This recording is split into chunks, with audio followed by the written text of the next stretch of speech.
This is the RTX 3060 by Gigabyte, and of course, the Razer Core X sitting right in front of me. I so wanted to love this. I so did. But it's got to go back.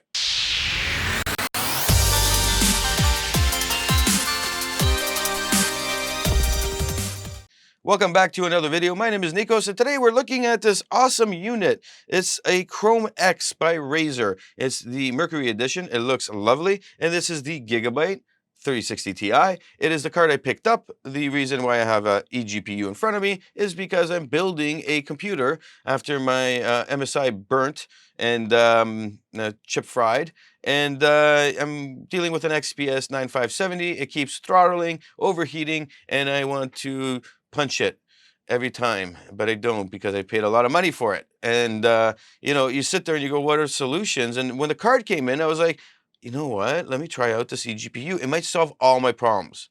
The marketing was great, and I was like, all right, let's try it out. And the reviews, there were people on the reviews. Oh my God, they're like thoroughly into this. And then there was other people that were serious about it, but clearly I want to be positive here. So this unit comes from Razer, and they do a great job with it. Overall, awesome job. And you got to ask yourself, what are eGPUs good for those people that aren't aware of them yet. But if you have a laptop, you want an external video card, you get a video card, you plug it into one of these, you connect it with one of these awesome cables, the Thunderbolts, and you have an eGPU.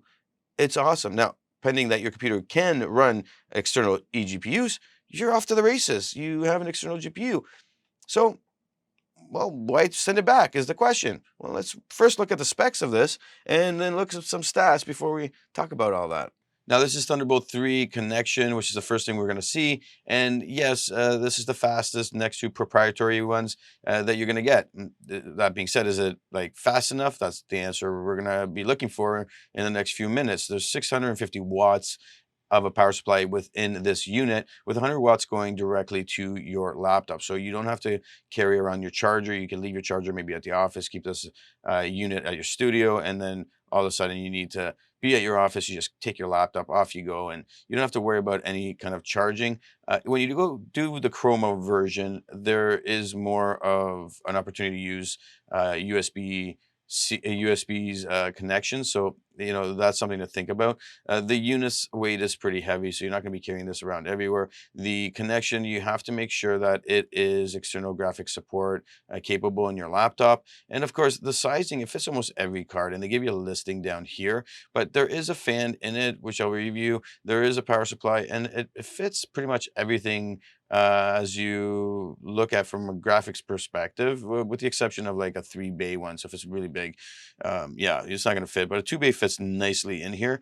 Overall, the specs are there for what you need. Just to pinpoint the marketing really quick, look at this marketing, and you can see that when you're reading through this, you're saying to yourself, hey, this is going to do what it needs to do. And when you come up to the top and you see that, hey, between the Chroma and the Core X plain version, these add-ons do make a benefit for the money if you need them with your flow. So if you don't need them, I wouldn't spend the money unless you really like the colors. And and how this is constructed, honestly, it's nice. I can't complain. What will occur in some things that you'll probably be finding yourself Googling, this fan in the back will turn on, and it will run when you plug in.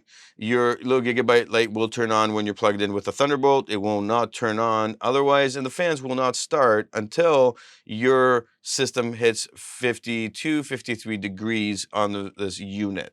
So that means it has to start running. And this does have passive cooling. So, I mean, with this fan and the passive cooling, it really takes care of most of the stuff until it's needed, and then it bumps up to high gear. The power supply is there. This is quite heavy. And again, it should be, and it just slide in. It's got this nice lock in the back, and basically you slide it in, off you go.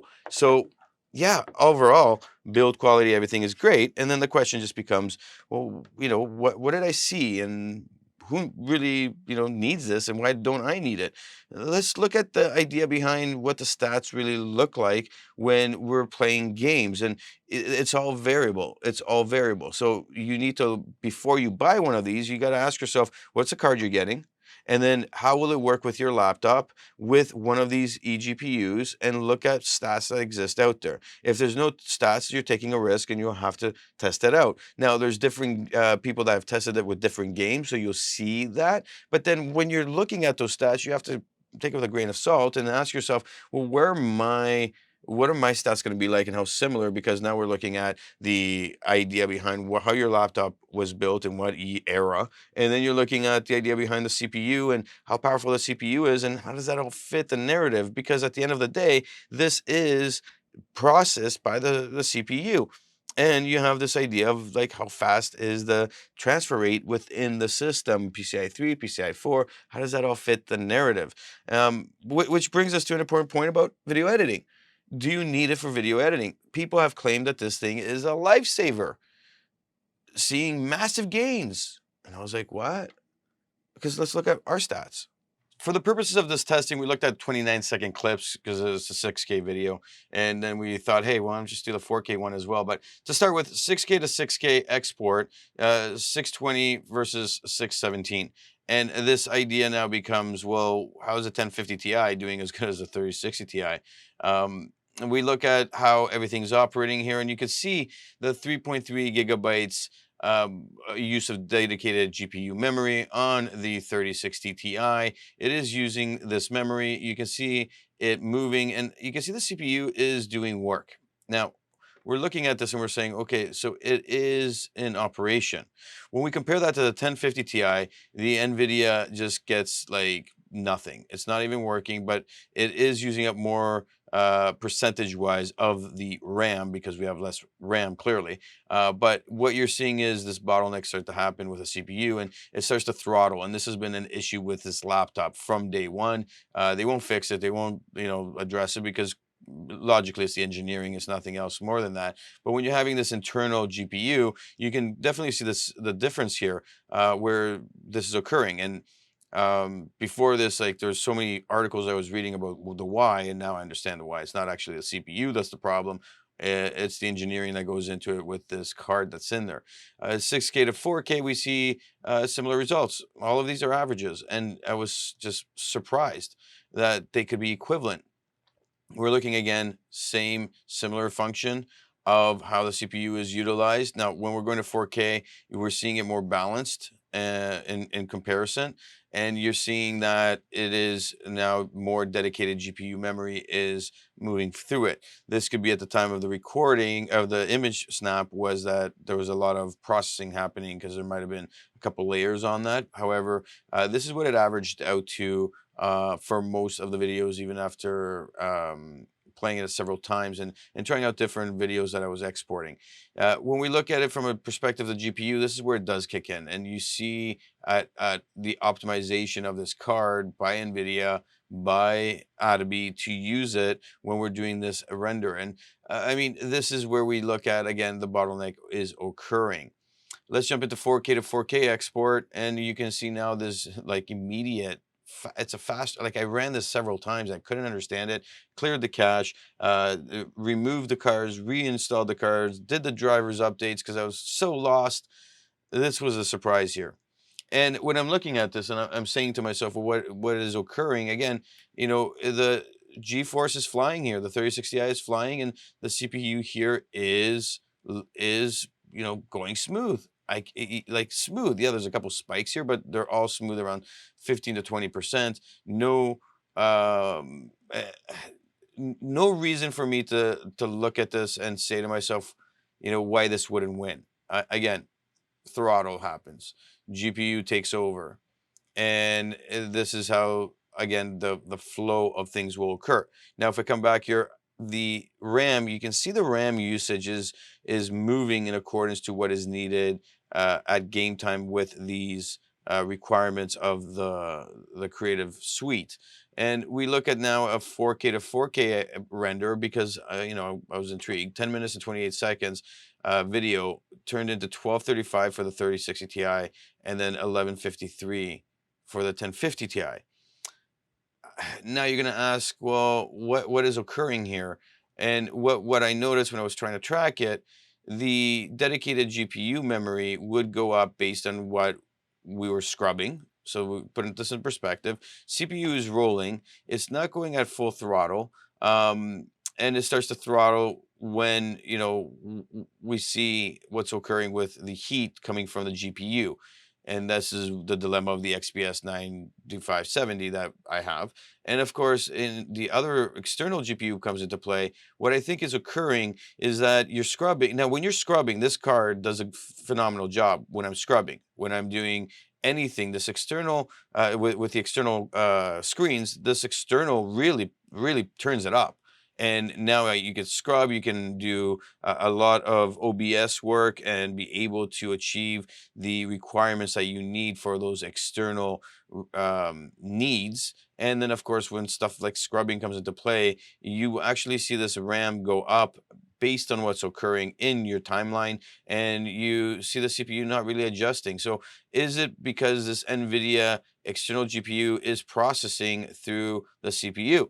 That would be something to think about, but we need to really think about the benefits here. This is a 8 GB card with four external connections for screens, for monitors. So this is directly going to that monitor. On top of that, if you get the Chroma, you have USB that you can connect to it. So I could be connecting my camera, so I could be streaming from it, and everything is going through here. Now, the idea then becomes my scrubbing became flawless.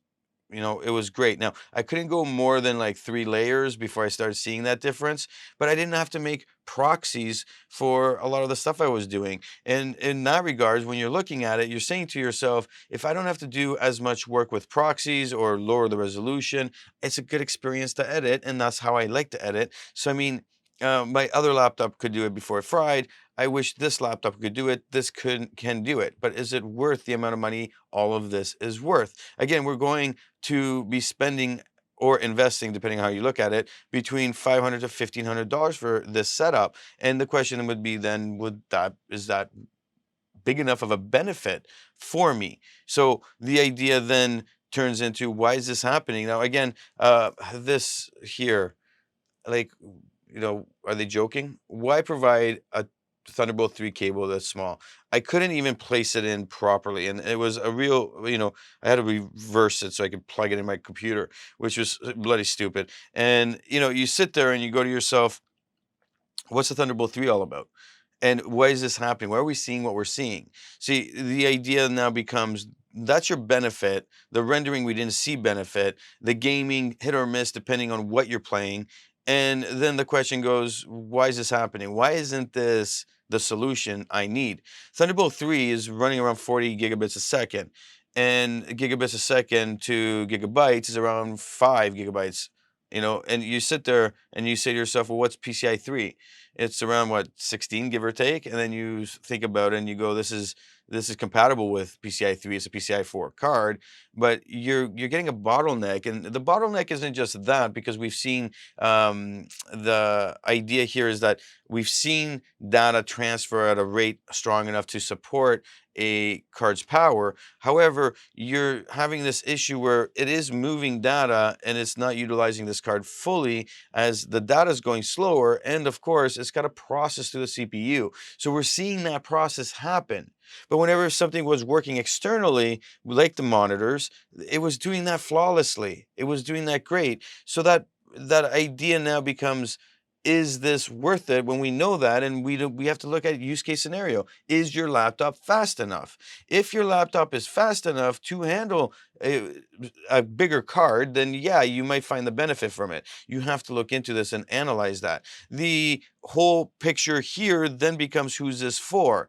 And it's clearly not for me in my workflow, but it could be for yours. If you have a laptop, and this is my use case scenario, if I were to hire somebody, I didn't want to spend a lot of money on the laptop, and I had something like this, I would spend the maximum money I could on the best CPU and the most amount of RAM in that laptop, and I wouldn't get a graphics card in it. I would go for something like, I'd have this available, and I'd go for something like this, and if not, upgrade this card too. But they wouldn't need to worry about buying a graphics card on that laptop. You have this. And then when they go home and they're gonna, like, they want to use a computer, whatever, take it with you. They take the laptop they use for whatever. They come back and they plug in this to edit. Voila. Now you can look at investment of that laptop a lot different because you've already invested into this. If you're looking at it as, hey, I just want to spend some money and see how it goes, then hey, by all means, uh, to each their own. That being said, my name is Nikos. Leave a comment below. What do you think about all this? What are your thoughts? What are your experiences? If you've had some, do you want to have a longer discussion about, the bottlenecks here and what the actual speeds are? And of course, like and subscribe. It helps the algorithm. And these two videos, take a look. It might be of help.